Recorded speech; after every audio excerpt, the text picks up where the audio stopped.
العالمین والصلاة والسلام علی اشرف الانبیاء والمرسلین نبینا محمد وعلی آلہ واصحابہ اجمعین اما بعد اعوذ باللہ من الشیطان الرجیم بسم اللہ الرحمن الرحیم یا ایہا الذین آمنوا کتب علیکم الصیام کما کتب علی الذین من قبلکم لعلکم تتقون وقال النبی صلی اللہ علیہ وسلم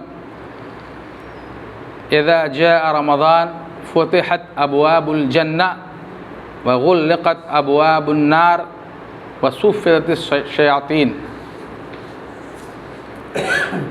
سامعین کرام، حضرات گرامی،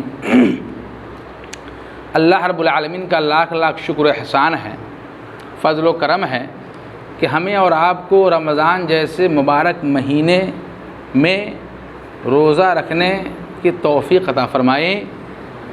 بعدہ درود و سلام نازل ہو آخری نبی محمد عربی صلی اللہ علیہ وسلم پر۔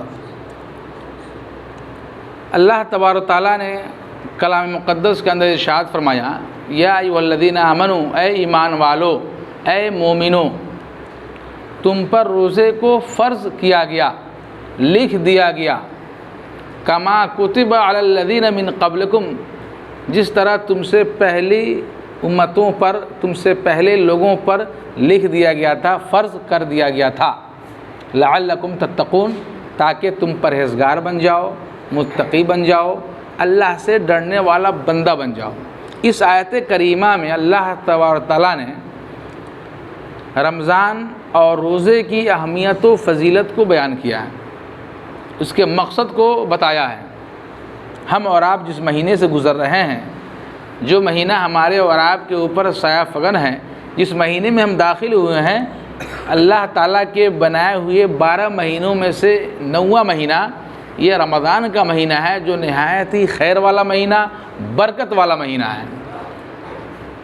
اس مہینے میں مکمل ایک مہینے کا روزہ رکھنا ہر مسلمان مرد اور عورت پر، مقیم اور صحت مند پر فرض ہے، جس کی فرضیت سے متعلق اللہ تعالیٰ نے اس آیت کریمہ میں بیان فرمایا کہ اے ایمان والو، تم پر روزے کو لکھ دیا گیا، فرض کر دیا گیا۔ اس آیت سے پتہ چلا کہ یہ روزہ کیا ہے؟ فرض ہے۔ جو ابھی آیت پڑھی گئی ہے، اس آیت سے پتہ چلا کہ یہ روزہ فرض ہے، واجب ہے، ضروری ہے، اور یہ صرف ہم امت محمدیہ پر فرض اللہ تعالیٰ نے نہیں کیا، بلکہ ہم سے پہلی جو امتیں گزری ہے، جو لوگ گزرے ہیں ہم سے پہلے جو امتیں گزری ہے، ان پر بھی یہ روزہ فرض تھا۔ رکھنے کے طور طریقے میں کچھ فرق تھا، لیکن روزہ ان پر بھی فرض تھا۔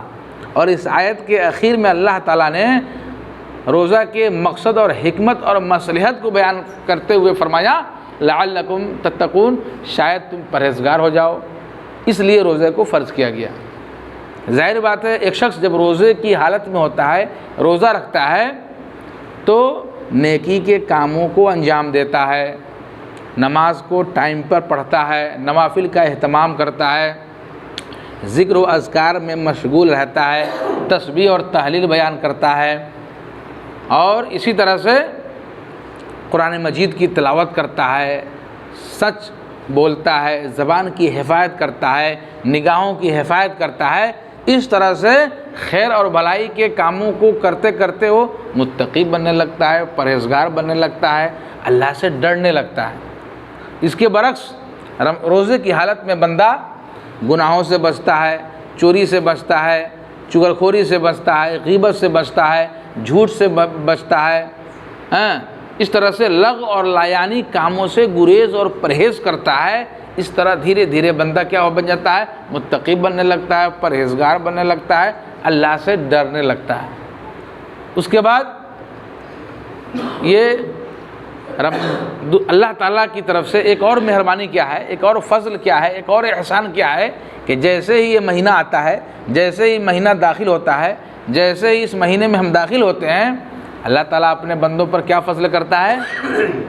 جنت کے دروازے کو کھول دیتا ہے، جہنم کے دروازے کو بند کر دیتا ہے، اور شیاطین کو قید کر دیا جاتا ہے۔ جیسا کہ اللہ کے نبی صلی اللہ علیہ وسلم نے فرمایا، اذا جاء رمضان فتحت ابواب الجنہ، کہ جیسے ہی رمضان کا مہینہ آتا ہے جنت کے دروازے کھول دیے جاتے ہیں، وغلقت ابواب النار، جہنم کے دروازے بند کر دیے جاتے ہیں، وصفت الشیاطین، اور شیطانوں کو قید کر دیا جاتا ہے۔ یہ اللہ کی طرف سے مہربانی ہے ہم بندوں پر۔ اگر یہ مہینہ اللہ تعالیٰ نہ بنایا ہوتا تو یہ سارے فضل و کرم ہم پر نہیں ہوتے، اور نہ ہی ہمیں اپنے گناہوں کی مغفرت اور بخشش طلب کرنے کا کوئی موقع ملتا۔ تو یہ رمضان کا مہینہ بنانا ایک اور احسان اللہ تعالیٰ کی طرف سے بندوں پر ہے کہ اس مہینے کو پا کر ہم خوب سے خوب نیکی کے کاموں کو انجام دے، برائیوں سے بچے، گناہوں سے توبہ استغفار کرے، اللہ کے سامنے روئیں گڑائیں، گناہوں کی بخشش طلب کرے۔ اس طرح کرتے کرتے ہم جنت میں داخل ہو جائیں۔ یعنی ہندی میں کہتے ہیں نا، پشچاتاپ کرنے کا ایک موقع ہے کہ ہم نے جو سال بھر ہم سے جو گناہ سرزد ہو گئے ہیں، ہم سے جو الٹے سیدھے کام ہو گئے ہیں، اس ماہ مبارک میں ہم اللہ تعالیٰ سے معافی مانگیں۔ اور یہ رمضان، اس کے متعلق اللہ کے نبی صلی اللہ علیہ وسلم نے فرمایا، الجمعۃ الی الجمعۃ ورمضان الی رمضان کفارۃ لما بینہن اذا اجتنب الکبائر، کہ جمعہ سے لے کر جمعہ تک کے درمیان کے گناہ، رمضان سے لے کے رمضان تک کے درمیان کے گناہ کیا ہے؟ یہ رمضان کے روزہ رکھنے کی وجہ سے کفارہ ہے، ان کے درمیان گناہوں کا کیا ہے؟ کفارہ ہے، جب بڑے بڑے گناہوں سے انسان بچ جائے۔ تو یہ اللہ تعالیٰ نے رمضان ہمیں نصیب کر کے ہم پر احسان کیا ہے، فضل کیا ہے، ہمارے لیے نعمت ہے۔ اللہ تعالیٰ نے جنت کے دروازے کھول دیے ہیں، ہمیں جانا کیسے ہے وہ ہمیں سمجھنا ہے۔ یہ مسجد کے دروازے کھلے ہوئے ہیں، جو لوگ آئے ہیں وہ خوش نصیب ہے، اللہ تعالیٰ کے سامنے جھکے ہیں، سجدہ کیے ہیں، رکوع کیے ہیں، گناہوں کی معافی طلب کیے ہیں۔ لیکن مسجد کے دروازے کھلے ہوئے ہیں لیکن کوئی نہ آئے تو ان کی کیا بخشش ہوگی؟ تو جنت کے دروازے اللہ تعالیٰ نے رمضان کے اس مبارک مہینے میں کھول دیا ہے ہمارے لیے۔ ہم رمضان کے مہینے میں روزہ رکھ کے، تراویح کی نماز کا اہتمام کر کے، قرآن مجید کی تلاوت کر کے، ذکر و اذکار کر کے، اللہ کے راستے میں خوب خرچ کر کے، قرآن مجید کی تلاوت کر کے، اللہ کے سامنے جھک کر، سجدہ کر کے، رو کر، گڑگڑا کر اپنے گناہوں کی بخشش طلب کریں۔ اس طرح سے ہم جنتی بنیں، جنت میں جائیں۔ اللہ تعالیٰ نے روزہ دار کے لیے جنت میں خاص کیا ہے دروازہ، جس کا نام باب الریان ہے۔ اس ریان نامی دروازے سے صرف اور صرف روزہ دار داخل ہوں گے۔ تو میرے محترم بزرگ دوستو، یہ ماہ رمضان کا جو مبارک مہینہ ہے، جس کے مکمل ایک مہینے کا روزہ ہم پر فرض ہے، ہم اس میں سستی اور کاہلی نہ کریں۔ ہم انسان ہیں، ہم سے غلطیاں ہوتی رہتی ہیں، ہم خطا کار ہیں، گناہ گار ہیں، ہم سے گناہ سرزد ہوتے رہتے ہیں۔ یہ موقع ہے ہمارے لیے کہ ہم خوب سے خوب مسجد سے لگاؤ رکھیں، مسجد میں آئیں، اللہ کے دربار میں آئیں، اللہ کے گھر آئیں، اللہ کی عبادت کریں۔ اس طرح سے ہم اللہ کے نیک بندے بن جائیں۔ اور اللہ تعالیٰ کہتا ہے روزہ دار کے لیے، جو شخص رمضان کے روزے کو رکھتا ہے، اس کے متعلق اللہ کے نبی صلی اللہ علیہ وسلم کا بھی فرمان ہے اور اللہ تعالیٰ کے بھی فرمان ہے۔ اللہ کے نبی صلی اللہ علیہ وسلم نے کیا فرمایا؟ من صام رمضان ایمانا واحتسابا غفر له ما تقدم من ذنبہ، کہ جس نے رمضان کے مہینے کو پائے اور ایمان کی حالت میں روزہ رکھے، اجر و ثواب کی امید کرتے ہوئے، تو فائدہ کیا ہے؟ غفر له ما تقدم من ذنبہ، اللہ تعالیٰ اس کے تمام پچھلے صغیرہ گناہ معاف کر دیتا ہے۔ یہ روزہ رکھنے کی وجہ سے ان کے گناہ معاف کر دیے جاتے ہیں۔